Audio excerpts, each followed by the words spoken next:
this Brooklyn fusion where you can walk into a Chinese restaurant and have an Italian cook making a Jewish meal that he learned from his Polish grandmother. That's the joy of what diversity brings. This is Hey BK. I'm Ofer Cohen. It is my pleasure to have Brooklyn Borough President Eric Adams in our newly created Hey BK studio in the Terrace G office in Prospect Heights. Welcome, Eric. Thank you so much. Great being here. Thank you. And we're going to jump right in. One of the first times we have met, you spoke at our Brooklyn Real Estate Conference at BAM a few years ago, and you coined the phrase, build, baby, build.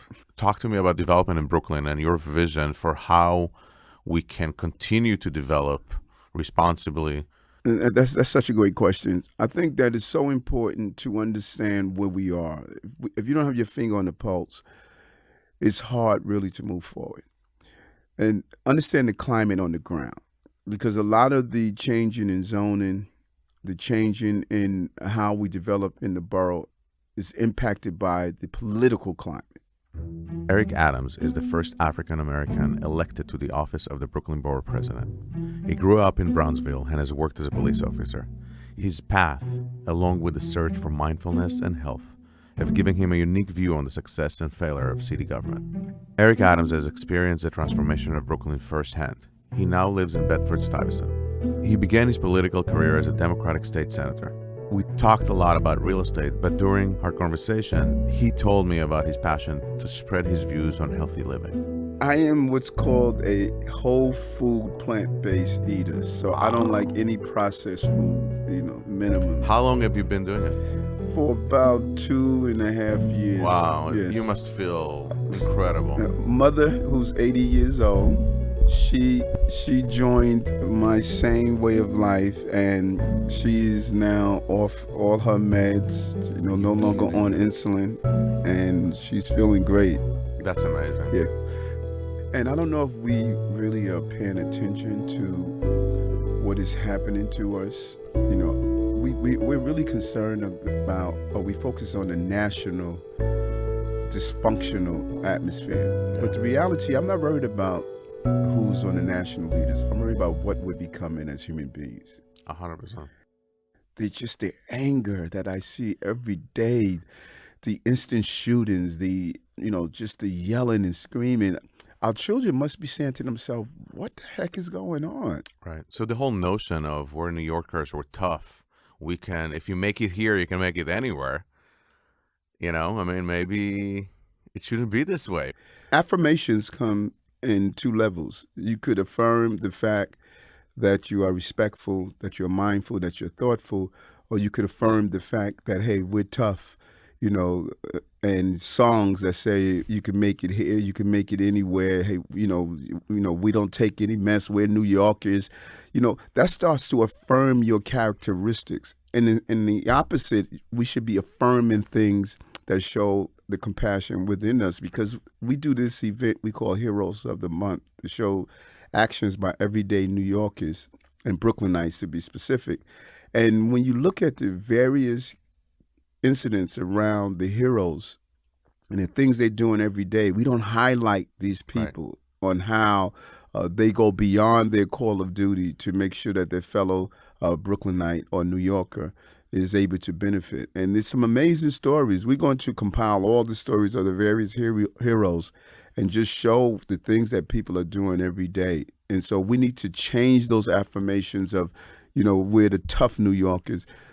You can be strong on issues, but kind in how you carry out to run a city like this. And why is it so hard? Why is it so hard in such a big city, the biggest city in America, to get this right? That's a great question, and it's what I have spent, much of my adult life really focusing on. And it is because we believe that we are supposed to live in crises in big cities, and it's not. That is untrue. When you look at what we did during the 80s and mid-90s, I should say, in policing, we thought crime was unmanageable. We were having 2,000 homicides a year in this city, 98,000 robberies, and almost an equal amount of felonious assaults. And Bill Bratton, to his vision and fortitude, he understood that we don't have to live in violence just because we are a big city. And he changed the culture of that thinking. I saw the evolution of not only our practices, but I saw the evolution of our thinking. We started to think differently and believe differently. From education to the Department of Buildings, Adams calls on city officials to duplicate the models that work and to identify policies that are creating crisis. For example, the Department of Education and the Department of Health. The Department of Health spends millions of dollars to try to deal with childhood obesity, childhood asthma, childhood diabetes. Yet every morning and every afternoon, the Department of Education prepares 980,000 meals daily, feed our babies, and the food they give them cause childhood obesity, childhood diabetes, childhood asthma. Right. When you go to the Department of Education, they say, no, that's our concern is just to educate children, not health. And I said, no, we must be all connected to the same mission. If we're not connected to the same mission, then we're not going to solve the problem. We're going to continue to feed the problem. Same as someone place like the Department of Buildings. Department of Buildings, if you would go to the head of Department of Buildings and all the middle management, they would tell you their job is to make sure buildings are safe. And I say, no, your job is to feed into our overall mission of ensuring that we deal with unemployment, that we deal with agencies and restaurants and businesses and developers to be able to hire many unemployables. And you need to feed into the urgency with the safety of making sure projects are moving forward and not holding back the development of the city or the opening of a restaurant, the opening of a business. Right. And when you have a disconnection, we become so used to it. You will go to many of our developers and they say, well, we expect to come here and get our plan and we're held up for another year it's or 6 months. Part of life, right. Right. I need to hire an expediter to navigate a city business. And if you go back to someone like a Henry Ford, while everyone else was thinking about how to make horses run faster, Henry Ford said, I'm trying to build a car. Or Jobs. Jobs looked at that Walkman that we were carrying around and said, wait a minute, no, I want to build a different device that is more than just a place that you listen to music and a separate phone carrier. And so there are many great thinkers out there on our college campuses, not in college at all, in their garages, that have examined why we are still in a Walkman mode of handling the city. And we need to bring them in and allow their creative juices to examine the problem and be bold enough to start on a lower level and then scale up. Interesting. And if we don't start having in various parts of the city pilot programs and projects so we can look at how do you scale up. Perfect example of it that what frustrates me a lot is the Department of Education. It is mind-boggling that you have some schools in this city that have figured out how to educate many of our children that we thought were uneducatable. Yet we have never scaled up what they're doing. In talking about the shortcomings of city government, Adams is honest about the need to address segregation, which penetrates all areas of city life. The signs are not up saying no X allowed. But the reality is that we are practicing segregation. We're practicing segregation in our school system. We're practicing segregation in our houses of worship. We're practicing segregations in the restaurants that we go and sit down. We are a practicing segregated city. And you cannot make it nice by saying that we are not. We need to acknowledge the first step to recovery, if it's NA or AA, is to say, I am A. And Right. Once you acknowledge that, you can start the process of changing it. Adams says Brooklynites live in an ever-changing landscape. To me, gentrification is not an ethnicity, it's a mindset. Because you could have a person come in a community and their attempts to displace the cultural norms of that communities is what is a problem. But if you have a person, no matter what ethnicity they may be from or where they're coming from, and they want to embrace that community and add their flavor to the existing part of that community, to me, that's not gentrification. What is happening far too often, many new arrivals don't have basic table manners, where they don't embrace their neighbors. There used to be a day when a person moves on your block, you'll bring them a cake or something and say, welcome to the neighborhood. And in fact, we don't do that anymore. If we don't start embracing ourselves and embracing the new arrivals, and the new arrivals embracing and learning about the existing community. When I was a cop, we used to get a person who used to call the precinct every time and say, every Sunday, these cars are double parked on our block and there's loud noise coming out of the building. It was a church. You know, people, that's what they do in the Bed-Stuy community. And so when you fight against those cultural norms, instead of saying, you know what, let me go visit that church and learn who the pastor and the people is, immerse yourself in the community and not be afraid of the community. That is the gentrification that is troubling. But when you look at the embracing of diversity and ideas, I love it. I want my son to walk out his house, walk out of our home and see people that he didn't interact before. I want him to enjoy this Brooklyn fusion where you can walk into a Chinese restaurant and have an Italian cook making a Jewish meal that he learned from his Polish grandmother. That's the joy of what diversity brings. When you drive through Brooklyn, what areas do you think are ready and ripe for more development? I never thought I would reach the point where I would be able to say there is no bad real estate in Brooklyn. I policed in many parts of Brooklyn, and there were communities where it was the poster child of where you would never live. That conversation has changed. There's a conversation now about how do we reshape and redesign Broadway Junction, where the L, the A, the J all come together. Great transportation opportunities along from the Williamsburg Bridge. We can move office spaces there, city agencies there, and really start a thriving community. Years ago, when I moved into Prospect Heights first, people who said to me, "Are you out of your mind? Why would you live there?"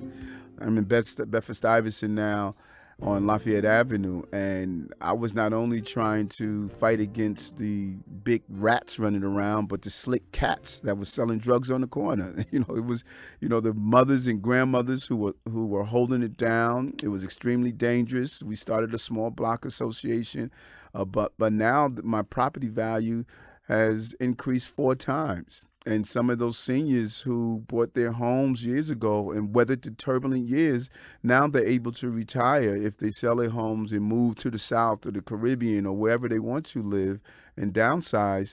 Their property values have increased. And so as you move throughout Brooklyn, I encourage young families to get off the beaten path. There's some beautiful homes in Brownsville, in East New York, some great places out in Borough Park. There's some great opportunities still here in Brooklyn, but there are no bad neighborhoods in Brooklyn. I think we spoke a lot about your vision for Brooklyn, your vision for the city. Tell me something nobody knows about you, something personal. We already know you're vegan, so we can't break that news. I think the probably number one thing that if the secret life of Eric is how much I am an introvert. Interesting. Yes, that's what people get all the time. My favorite day is staying home in my pajamas, just listening to TED Talks all day. I'm in heaven. That's amazing. I'm in heaven. I can relate, especially because you're spending your entire week talking to people, right? Yes. When someone sometimes will ask my other half, what are you guys doing this weekend? She'll say, hopefully nothing. Exactly. Because it's nonstop. It never ends from 6 a.m. to 3 p.m. Brooklyn, people don't realize Brooklyn, if it was a separate city, it would be the 3rd largest city in America. 2.6 million people with 5 million different opinions. I think that the fact that I enjoy immensely quiet time and just really doing nothing at all is It's important. yes, it is that those are my best moments that I enjoy. Don't get much of them anymore, but I look forward one day to getting them again. What's next for Eric Adams? It was always my desire to one day to be the mayor of the city of New York, but that's a process. You don't just get there. When I was a rookie cop, I always wanted to be a captain in the police department, but you just didn't jump over the rank of sergeant and lieutenant to get there. You had to earn it, and I think it's important. I think dreams are important. Look for where you want to go. I tell my son all the time, put your dreams in the universe and then do everything you need. The combination of preparedness and opportunity would create that. So after leaving the police department, becoming a state senator, learning how to legislate, becoming the borough president, learning how to be an executive part of government, and moving on to the next citywide level. And I don't know the pathway of that. I just want to be prepared whatever door opens. I always thought my legacy was going to be law enforcement. Everyone knew, that's what people knew me about. They knew that I was against draconian police practices. But I believe my legacy now is going to be health, allowing people to deal with what we thought was incurable diseases. I believe my transformation of diabetes and my mother's transformation is going to open the door for New Yorkers. And I'm excited about how the city is starting to embrace some of my concepts around how we can be a healthy city. And if New Yorkers see that and they believe that vision can go to the next level, then I welcome it. But that is my ultimate goal one day. That's amazing. Thank you so much. Borough President Eric Adams, our first guest in our newly created Hey BK studio in the Terrace CRG office in the Prospect Heights. Thank you so much. Really appreciate having you here. Thank you. Appreciate you. Thank you. You're listening to Hey BK, the podcast about the people behind Brooklyn's transformation. You can find us at heybk.nyc or wherever you get your podcast. Please download and subscribe to all our episodes. I'm Ofer Cohen. Thanks for listening.